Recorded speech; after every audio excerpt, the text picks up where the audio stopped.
Copic friends. I have another new artist to introduce you to today.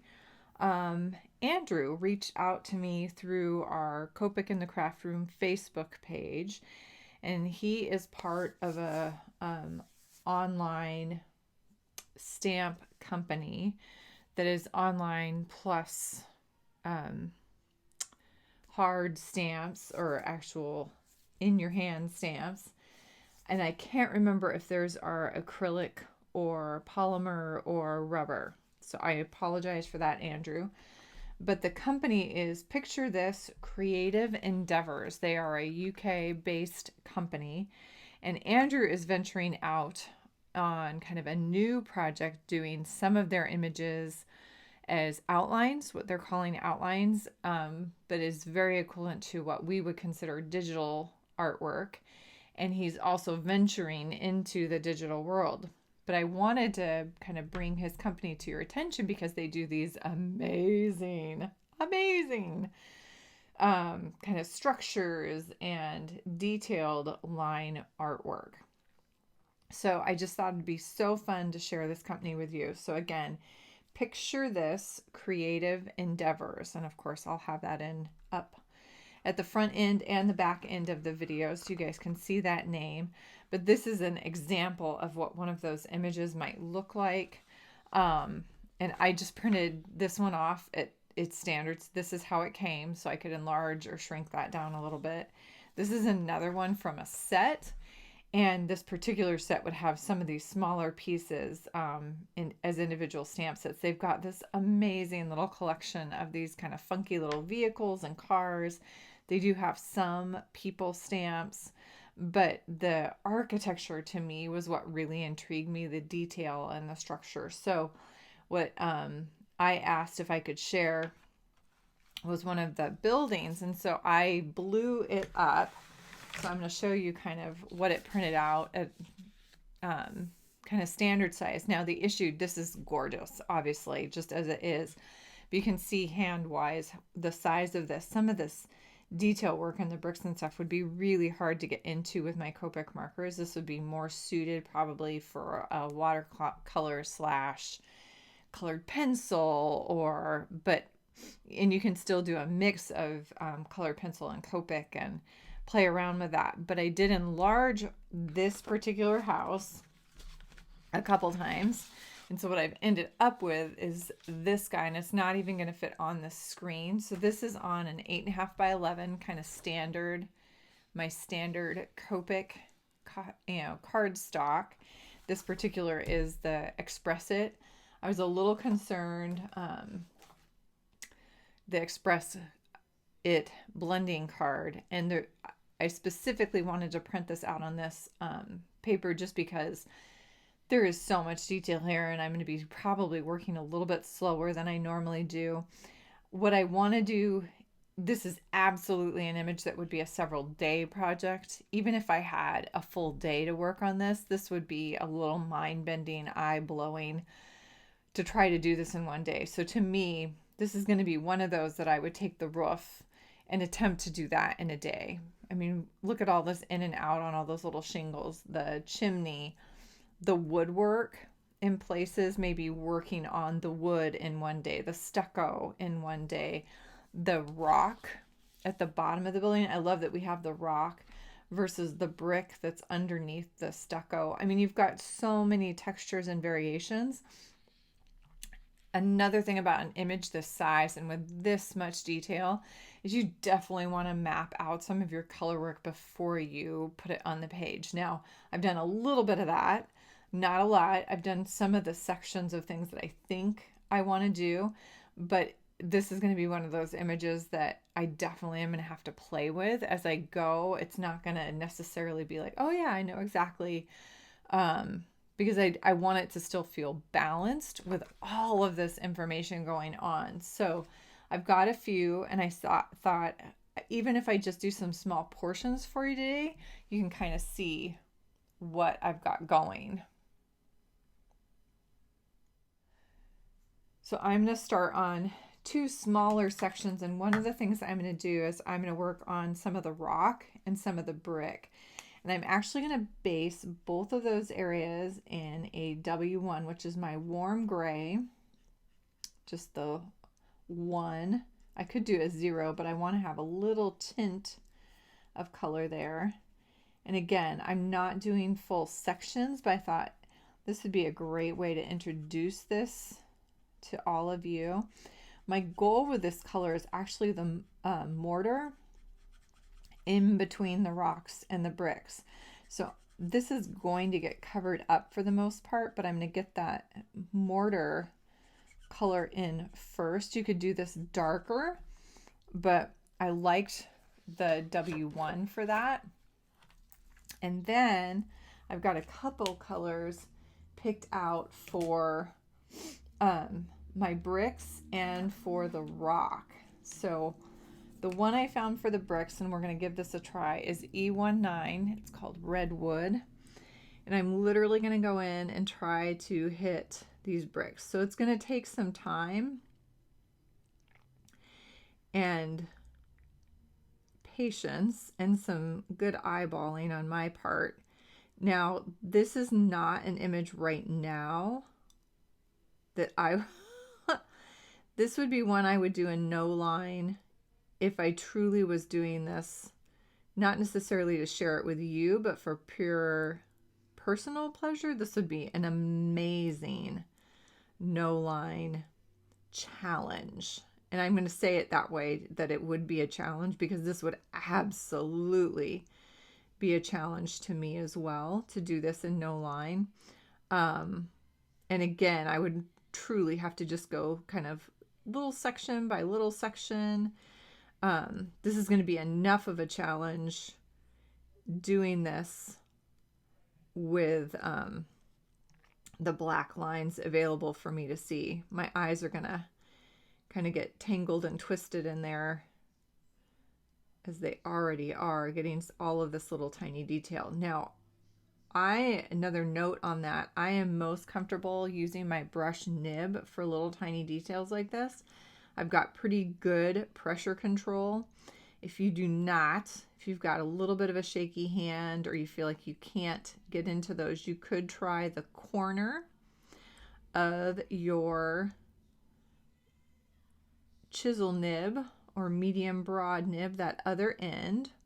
Or if you even had those little fine sketch nibs, that might work as well. So all I'm doing though is with this E19 is I'm going in and filling in that brick. Now the mortar is already filled in, so that is pretty much where I'm going with that. And then you guys can decide where you want to go from there. If you wanted to add a little bit of something, you could come in with a darker shade. And this is going to be one of these unusual Copic things. E18, which should be lighter. It's called copper. I'm not sure why, because it's not very copper-esque. It's actually darker. I can come in and add, and instead of trying to shade these, what I'm going to do is I'm going to come in and go over a few of the bricks just to break up. You know how a red brick has kind of that mottled, when you get a whole wall of it, there's some variation from brick to brick, that it's not necessarily all that solid color. That's my goal here, is we're breaking this up and getting kind of that irregular color in there. And again, I want it to be not like every other. So that would be kind of my brick. I'm going to let that sit for a second. And then the rock, what I did on this, we'll get closer, is I found a group of colors that I felt like were kind of a fun, they're all really light. So the first one is an E81. That one's called Ivory. And I'm going to be doing 2 or 3 of those. And again, I can kind of determine once I get there how much variation I'm going to need. This is YG91, which is called Putty.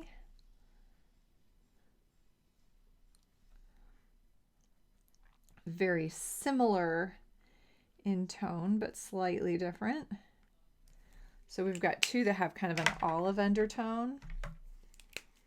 And I've got E70 Ash Rose. This one's going to have that little bit of a mauve or purplish undertone to it. This will kind of change it up, break up that green.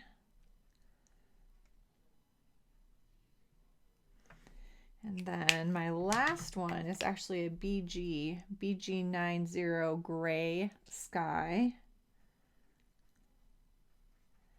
And I don't even have to do every one. I can leave some of them completely blank if I want, or I could even go find another color. I think what I am going to do is I'm going to come back, and even if I don't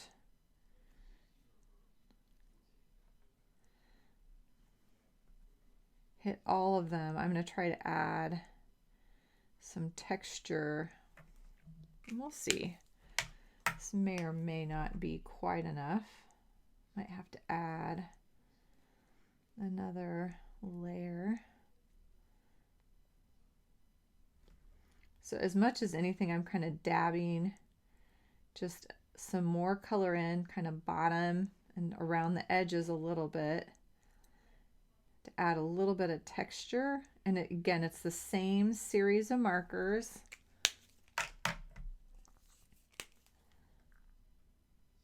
But adding that second layer of ink is going to darken some of those up. And we can even come in on some of these that didn't get hit and add a little bit. So it's subtle. It's very subtle.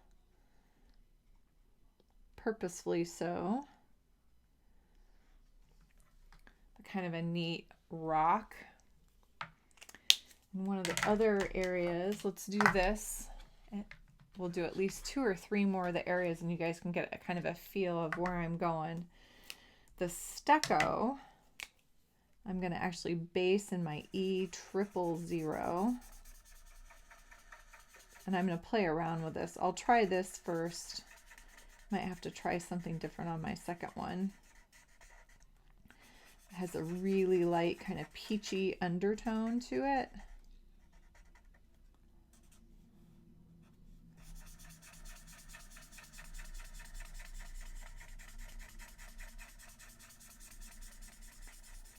And now that I've done this, I know exactly what I should have done, which is starting with all the stucco. But we'll see if we can do it anyway.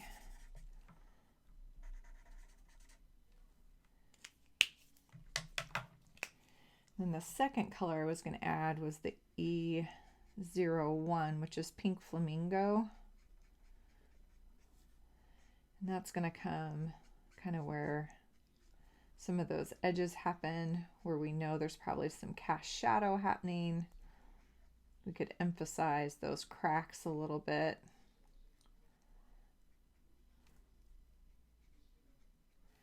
And you could start with this color and then just go over it with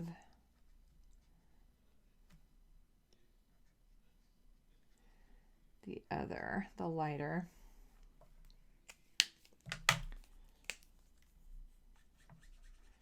The E000 was the pale fruit pink. So what I'm wondering,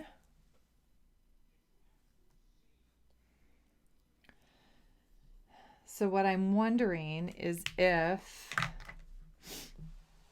I let this sit, and I'm not going to be patient and let it sit, but you guys will get the idea. If I did kind of my washcloth technique even on that lighter area. So spray bottle, colorless blender,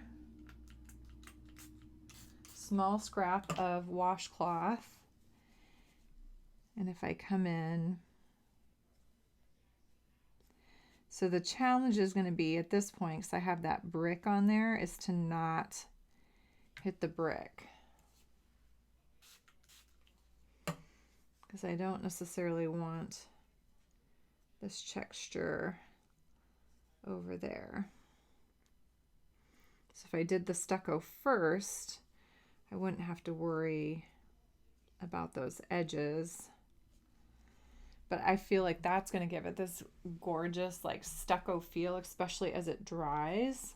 And I think I like it even that the ink was a little bit wet. That might have even more appeal. So I think this is absolutely what I'm going to do on the stucco, kind of those two colors, and then that softening and kind of mottled effect with the washcloth. I have one other section I'm going to show you, which is kind of this roof line and maybe a little bit of wood. And then we'll kind of look at it as a whole and make a plan of attack, whether we see it all or not. But that'll give you guys a really good idea of how I'm breaking down a really complex image like this and doing all these pieces. All right. All right, so let's look at the tiled roof and then maybe a little bit of this woodwork. I would definitely will need to do the stucco up here first, but we could do this woodwork around some of these pieces. So maybe we'll do that stucco and then kind of do that. Starting up here though, my thought was using some of those similar colors we used on the brick, because a lot of times these are going to be that ceramic tile, these pieces. So I'm going to use this combo again, which is the E19, which is redwood, and then the E18, which is copper. I just want you to remember that the E18 is actually darker than the E19. So this is a rarity in the Copic world, but it is what it is. We'll get a tiny bit closer. And my thinking is that the E18 is going to go in the ditch. So like on this one, we don't see both sides scooping up. We just see the one side. So we'll have the dark down in the ditch, and then it'll come up. And same here. So see, we have the straight edge because that's the top of this tile. And then we see the next one coming up from the ditch, and we have the top edge again. So let's do 3 or 4 rows. And I'm just kind of fuzzing up the edge. So I'm creating kind of a line and then coming back and flicking out, trying to leave space for that lighter color right along that top ridge. And I'm going to say this, there's a chance that this combo is going to be too dark and that I'm going to need to push that color a little bit by coming back with something extremely lighter. That is a very reasonable possibility. Oh, terracotta was the word I was looking for, sorry. With the tiles, sometimes these are kind of a terracotta ceramic tile. That's kind of in my head. That's what these would probably look like. Now, you could go all the way to the detail of coming down along this underneath each tile. Let's see what this looks like first before we go there. So this is that E19. Again, if I were to come back and do this as a no line work, that's the type of thing I would probably want to add in, because then you get to show each of those individual tiles, where this is going to show, we're still going to see the tile, but it's more because of that black line versus what we're doing with the markers. One of the big differences of no line coloring versus coloring line art. I can see, I'm working up to this in my head. Can you tell that I need to do one of these in a no line just to see if I can do it? I should see if they'll send me a car. I bet Andrew would. We could do a car and try it no line. Those things have so much detail on them. But it might be fun, right? So I'm actually really liking the way this looks. It's got a lot of texture. I can see kind of that roll happening. I'm going to go back in with my E18 and I'm going to run just right along that edge. Now, if you wanted to push this even further, can you think of things that might make that happen? I'm letting you think for a moment. Think for a moment. One of the things I would automatically reach for is one of my blue violets. That's what I normally would reach for. But there's a lot of colors that you could do. You're looking for something that's kind of opposite on the color wheel a lot of the time. But a blue violet, when in doubt, that blue violet will work. Just kind of playing around with if I want to add some of that shadow underneath. And if you wanted to, you could come in and add. And I'm going underneath the line because think about how a roof is going to lay with one tile on top of the other so that water runs down and off. So if there's a cast shadow or a darker edge, it's going to be at the bottom where it's overlapping that next tile. So you can play around with that, but I think we've got a decent, I'm pretty pleased with how that's looking. And especially having gone back in and pushed a little harder to push that down and in a little further. What I like about these two colors is they're obviously they've got some distance between them. We can see the difference between the two, but they're so close and so user-friendly with each other, meaning they just blend really easily together that I'm not going to have to go back and mush this around a bunch. And what happens is if I have to keep going back and blending, I lose that contrast altogether. So this, I think, is really, I'm liking that a lot. So let's play with one other texture on here, and that is the wood. Sorry, we have a large truck dumping dirt out in front of our house. We're getting a yard. Yay. Super excited about a yard instead of a large weed pile. I should put that up so you guys can see what I'm talking about.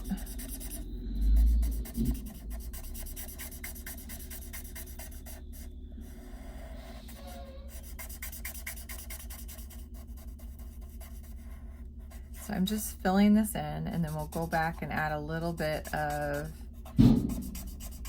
detail.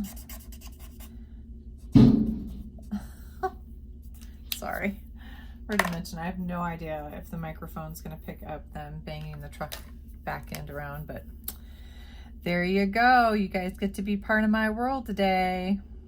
This is what I'm living.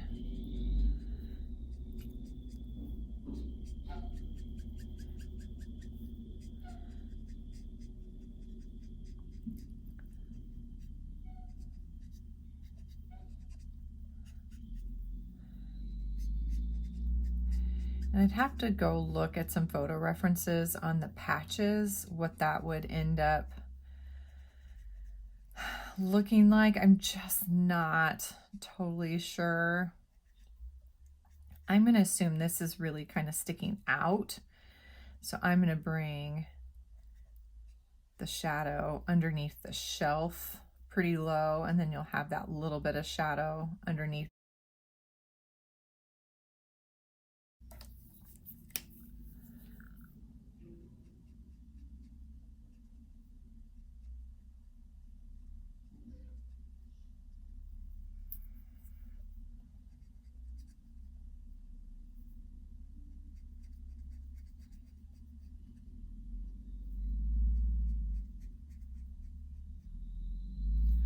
feel like this is probably a fairly heavy overhang as well. I feel like these pieces are kind of tucked behind. These look like big, heavy beams, whether they are or not.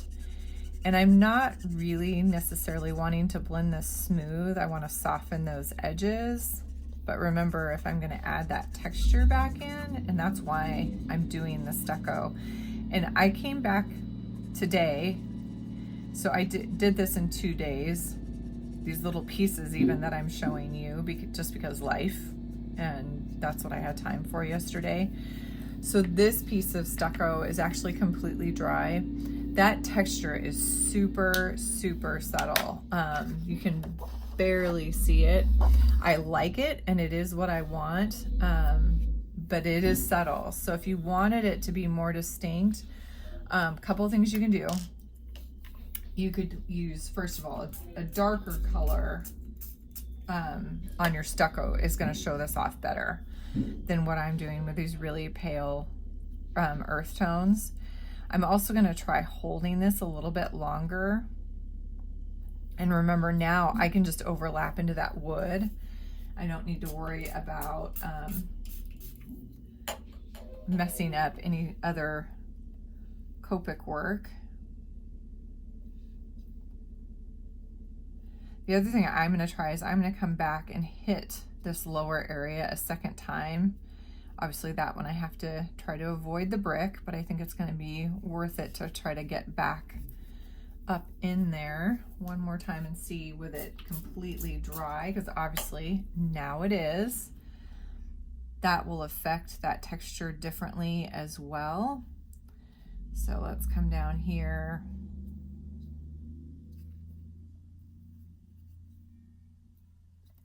Here we go.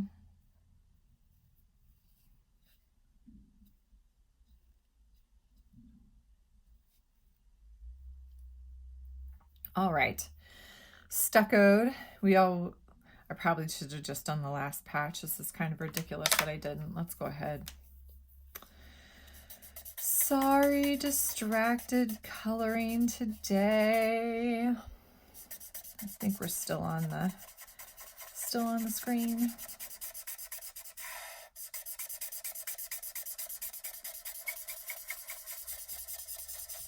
What I love about big areas like this is obviously they go fast, but because I'm coming back and adding that texture with the rag, I mean, talk about easy, because I don't need anything to be smooth.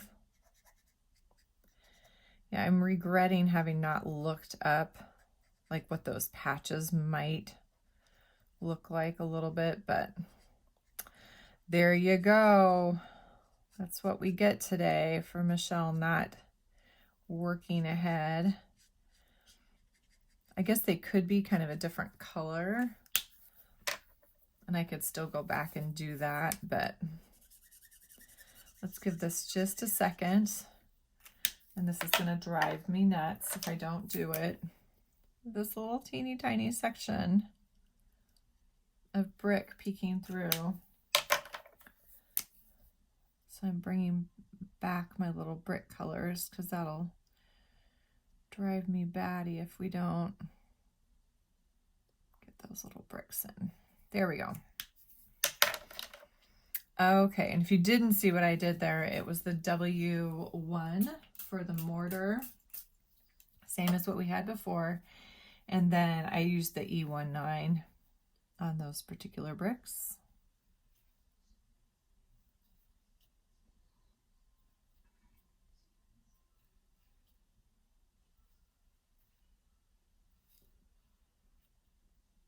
All right, so hopefully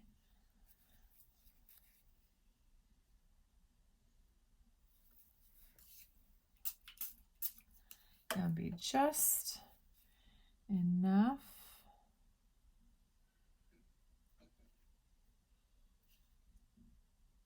There we go. And then the wood, I was going to go for my standby favorite wood. So I'm going to start with E31. Let's see, we've got, and I'm not going to do all the wood. No. we'll do some of this framework. Because you start looking and you realize how much there is. It's like, oh my gosh, there's actually quite a bit of wood on here.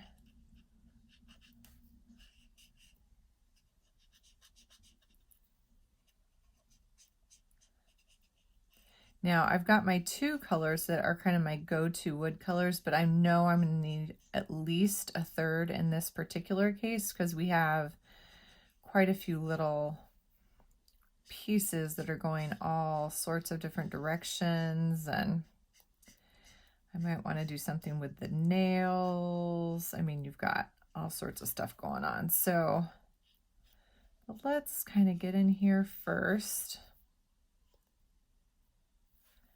Now you could do the window frame a different color. I'm coloring it now, but I'm looking at it thinking, that might not be the best. I might need to go back and frame that out in something. That is the one thing I have not thought through, and so I don't know if you're going to see it on the videos. I'm not sure yet how to treat the windows and everything going on with the windows. I feel like that's almost a whole nother day. Is that fair enough? So what if we did, here's the plan. Maybe I'm going to go through and I'm going to finish the wood and the brick and the stone, and I think I have the stucco done. And then we do a second part, and the tile roof. Then we do a second part where we come back and hit some of the other details, but that way you guys can see more of a finished look. And also get a sense of, I mean, this is more how I would do a project like this. I would not be trying to tackle this all at once. I just would not. All right. Coming underneath for sure. And then adding, going too fast, adding wood grain. And I think what I need to do is I'll add the grain and then I'm going to need to come back and add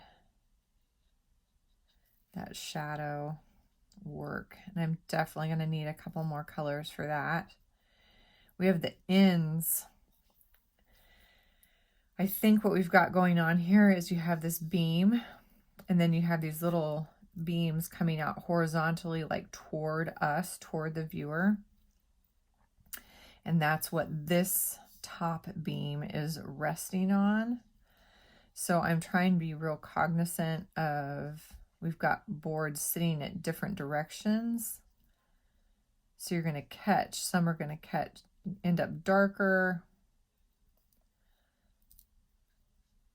We've got wood grain going in different directions. So let's do this. We've got this one little upper piece, which has like 5 different directions. Ha ha. See, I missed all this wood over here already.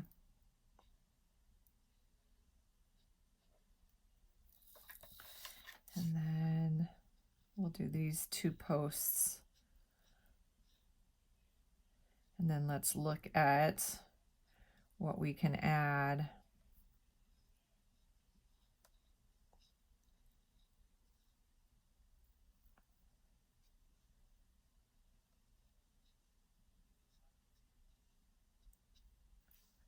All right. And obviously we have a lot of detail on this wood already. So I'm trying to not fight it and go against it. I'm trying to go right with it. So I'm hitting like the little knots that are already in the wood. I've made it big enough that I can do that. I don't need to avoid it. So 2 things.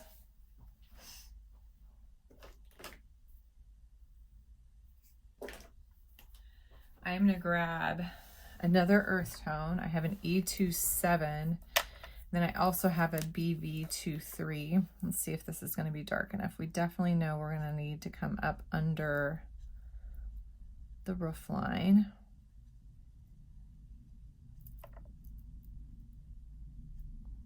I don't know that that's going to be dark enough. In fact, I can say assuredly it is not.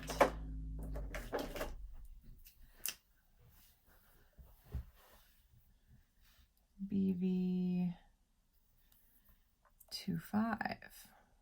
Yes.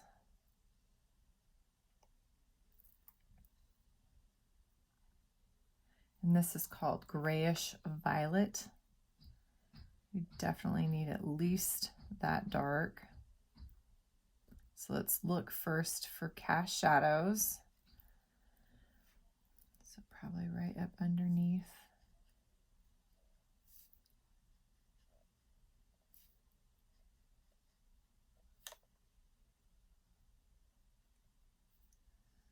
The front of these posts, just a little bit. Texture those up a little bit. And then under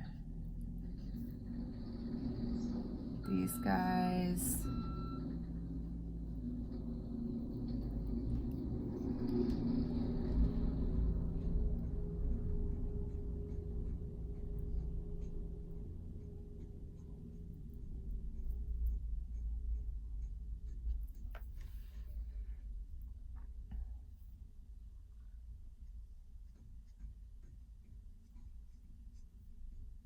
I'm going to also hit the side of these pieces. I know those have a name when they hold up underneath the kind of structure piece. Actually, I'm going to bring back that BV23. And it's going to go see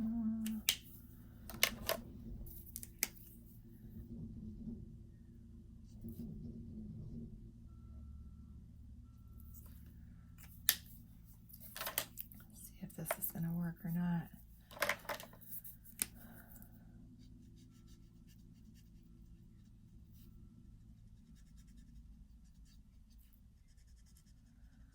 See, I'm going to mess up my stucco that I like so much. Okay, so on the stucco, if you want to put cast shadows, you're going to use BV20, which is a dull lavender. On the wood, we're going to use a BV25 grayish violet. Sound good? All right, so here's the plan. I'm going to finish the rock.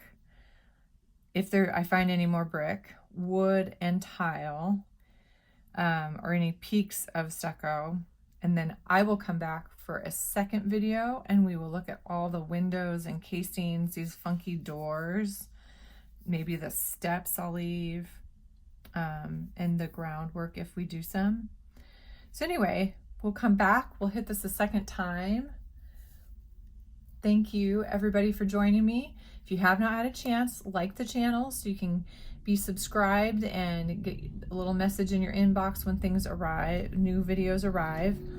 Number 2, check me out on Facebook at Copic and the Craft Room, as well as my website at scrapweaver.com.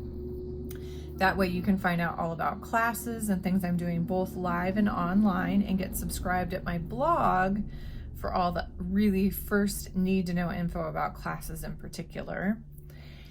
And then if you've got any questions related to this, related to Copic in general, please put those down in the comments. I try to check in a couple times a week to get those answered. But other than that, I hope you are all having a happy, colorful day.